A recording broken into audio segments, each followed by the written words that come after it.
नमस्कार बच्चों, इस कक्षा में आपका स्वागत है। कक्षा तीसरी का विषय मराठी, पाठ 22 आम्ही खरेदी करतो, इसके विषय में जानकारी लेंगे। चित्र पहा, चित्रात काय काय दिसते ते सांगा। पहले देखिए, हमें समझते आम्ही खरेदी करतो। आम्ही खरेदी करतो मतलब हम खरीदी करते हैं।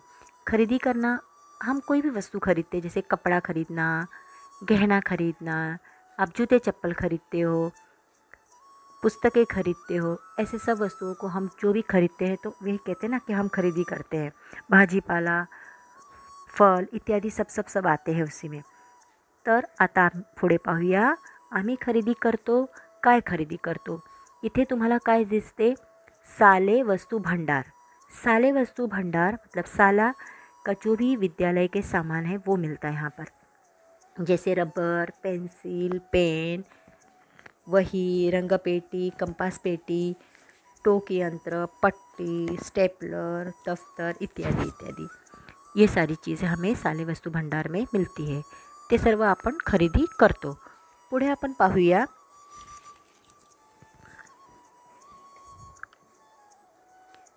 वस्तु पाहूया आणि तिची कीमत पाहूया। हम वस्तु देखेंगे और उसकी कीमत भी देखेंगे कि कितने रुपए में वो वस्तु मिलती है।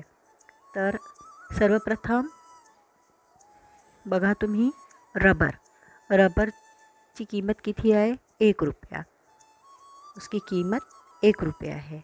फिर दूसरा पेंसिल,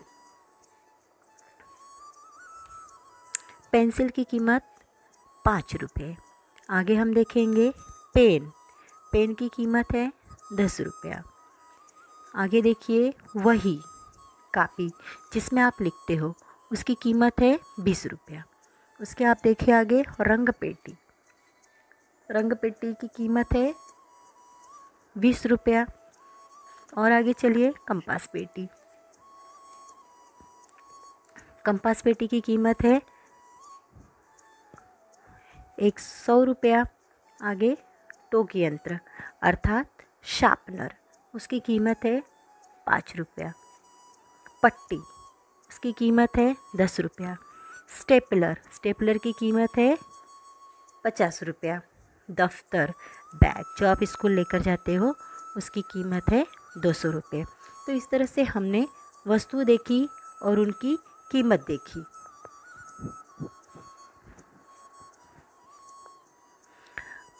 पुढे पुढे पहा, यहाँ पर आपको सिक्के दिखाए जा रहे हैं, जिसे मराठी में नाड़ी कहते हैं। तो ये 1 रुपये का सिक्का है, 2 रुपये का सिक्का, 5 रुपये का सिक्का। यहाँ देखिए 10 रुपये का सिक्का,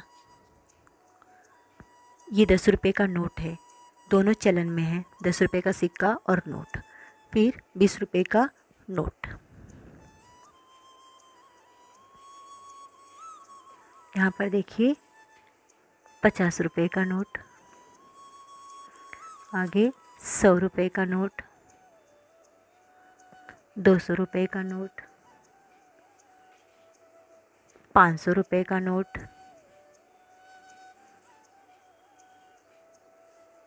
2000 रुपये का नोट।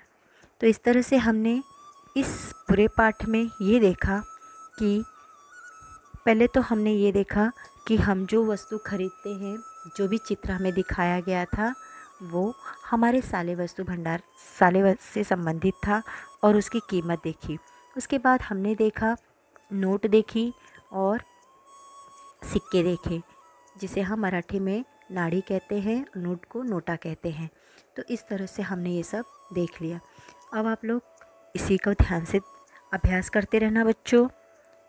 इसमें आपको जानकारी दी गई है रुपयों की, तो वो जानकारी हमने ली और आप इसी जैसे कि आपने स्कूल के वस्तुएं खरीदी, उसी तरह और वस्तुएं खरीदते, जैसे आप लोग मॉल में जाते हैं, खिलौने की दुकान में जाते हैं, जो भी आप खरीदते हैं तो उसकी कीमत को थोड़ा सा ध्यान में रखिएगा। तो इस तरह से आपको वस्तु को खरीदना और उसका जो मूल्य है वो भी आपको आपकी जानकारी में आ जाएगा। तो इस पाठ के द्वारा हमें यही बताने की कोशिश की गई है कि वस्तु और उसके मूल्य को समझने की, और आपको नोट और जो सिक्के हैं उसकी पहचान के लिए ये पाठ हमें दिया गया है। और मुझे आशा है आप लोग को अच्छी तरह से समझ में आया होगा और आप इसे अपने व्यवहार में भी लाएंगे। तो बच्चों, इसी तरह आप पढ़ते रहिए, मस्त रहिए। अगले पाठ के साथ हम अगली कक्षा में मिलेंगे। धन्यवाद।